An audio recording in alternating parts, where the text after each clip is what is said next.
Sir, இவங்களோட passport எதுக்கு reject பண்ணீங்க?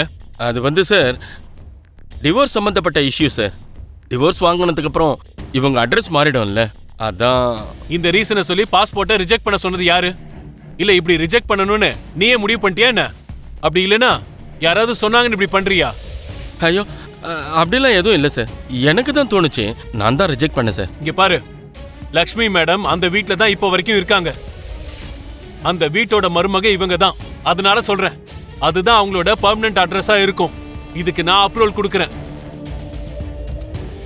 ரிஜெக்ட் லிஸ்ட்ல இருந்து எடுத்து அப்ரூவல் லிஸ்ட்ல வச்சு அனுப்பி வைங்க. Okay sir. லக்ஷ்மி மேடம், இதுக்கப்புறம் உங்களுக்கு எந்த ப்ராப்ளமும் இருக்காது. பாஸ்போர்ட் உங்க வீட்டுக்கே வந்துடும். இனிமே இதை பத்தி நீங்க கவலைப்பட வேண்டாம். Thank you very much sir. இப்போ இந்த ப்ராப்ளம்ல இருந்து நான் எப்படி வெளியில வர்றதுன்னு யோசிச்சேன். சரியான நேரத்துல எனக்கு ரொம்ப பெரிய உதவி செஞ்சிருக்கீங்க. உண்மையை சொல்லணும்னா அந்த வார்த்தையை நான் தான் சொல்லணும் மேடம்.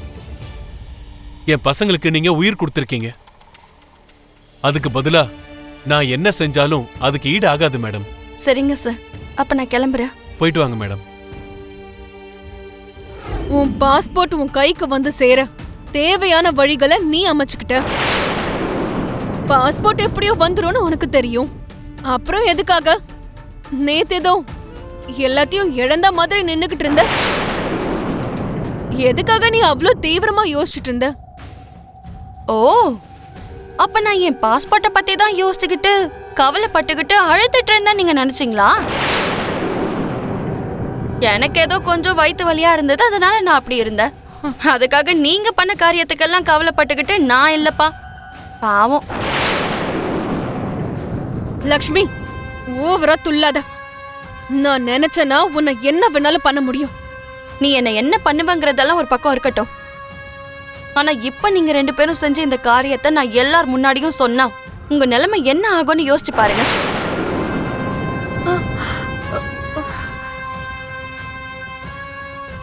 என் புருஷனுக்கு அவார்ட் கிடைச்சிருக்குங்கிற சந்தோஷத்துல எல்லாரும் இருக்காங்க. சீக்கிரமா ஃபாரினுக்கு போய் அந்த அவார்டை வாங்க போறாருன்னு எல்லாரும் ப்ரௌடா ஃபீல் பண்ணிட்டு இருக்காங்க.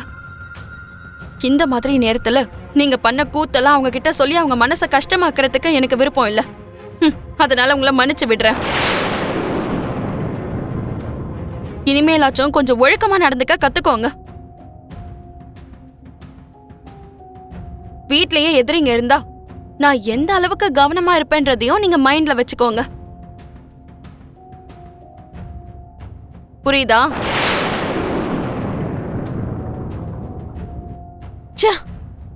இந்த லக்ஷ்மி எப்பவும் குள்ளநரி மாதிரி முன்னோக்கி யோசிக்கிற ஆண்டி. அதனாலதான் நம்ம சுனாமி லெவலுக்கு பிளான் போட்டாலும் ஒரே நொடியில எல்லா பிரச்சனையும் சால்வ் பண்ணிடுறா. இப்பவும் ஒன்னும் ஆயிடல மனிஷா. உண்மையான கதையை இனிதான் ஆரம்பிக்க போகுது. வரப்போற வாரங்கள்ல மித்ராவை சுத்தி ஒரு மிகப்பெரிய கண்டம் சூடுறதுக்கான அறிகுறி தெரியுது. யாருமே யூகிக்க முடியாத மாதிரி ஒரு மிகப்பெரிய ஆபத்து மித்ராவை முழுங்கிறதுக்காக காத்துக்கிட்டு இருக்கு.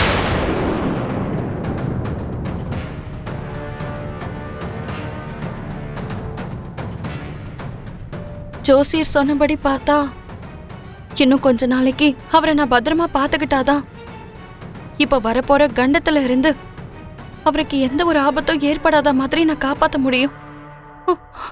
கடவுளே, அவரை காப்பாத்தக்கூடிய பலத்தையும் தைரியத்தையும் நீங்க தான் எனக்கு கொடுக்கணும்.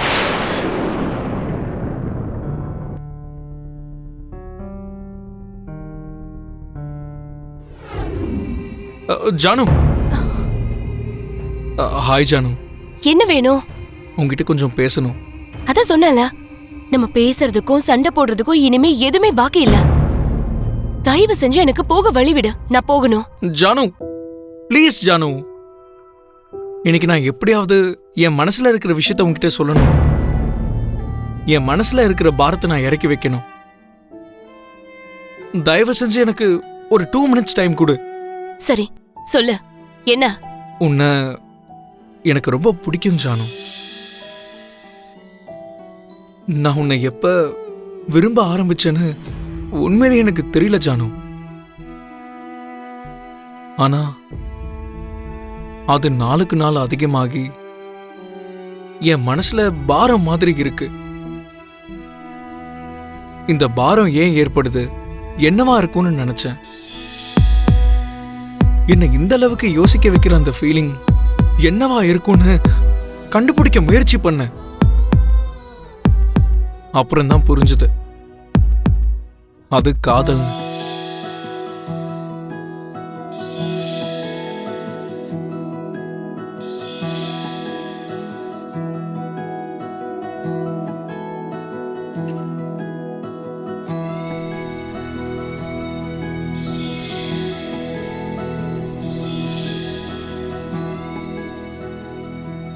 நான் உன்னை உயிருக்கு உயிரா காதலிக்கிறேன் ஜானு.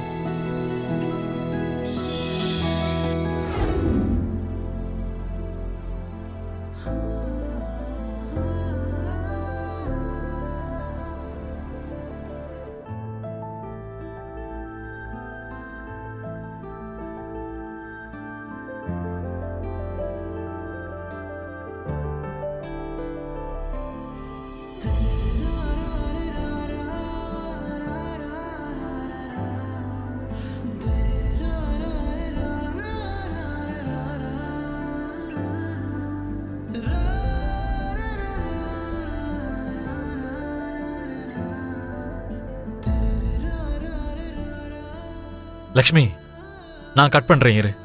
நீங்களா? காய்கறி உங்களுக்கு கட் பண்ண தெரியாதேங்க. என்ன அவ்வளோ குறைச்ச எடை போடுற? நான் கட் பண்ண ஆரம்பிச்சா ஷெஃப் கூட பக்கத்தில் நிற்க மாட்டாங்க. நீ தள்ளு. என்னங்க?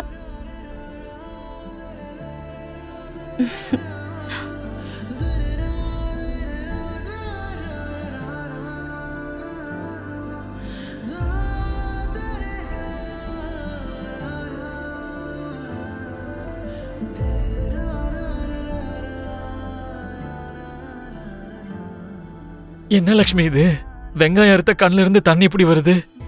நீங்க கட் பண்ண ஆரம்பிச்சா ஷெஃப் கூட பக்கத்துலயே நிக்க மாட்டாங்கன்னு சொன்னீங்க. ஒரு வெங்காயத்துக்கே கண்ணுல இவ்ளோ தண்ணி வருது. என்ன கிண்டல் பண்றியா?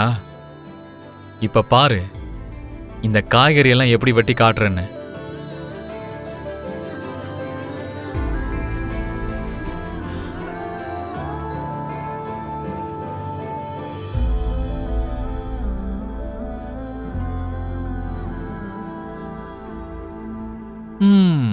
பாத்தியா எவ்வளவு சூப்பரா கட் பண்ணிருக்கேன்னு? இப்படி அரைகுறையா உலகத்துல எந்த ஷெஃபாலையுமே கட் பண்ண முடியாது. ஏதோ எனக்கு தெரிஞ்ச மாதிரி கட் பண்ண லக்ஷ்மி. சரி ஓகே, காய்கறி எல்லாம் வெட்டியாச்சு. சரி குழம்பு வைக்கலாம். உங்களுக்கு எதுக்குங்க இந்த கஷ்டம்லாம்? நான் பாத்துக்கிறேன், நீங்க வாங்க.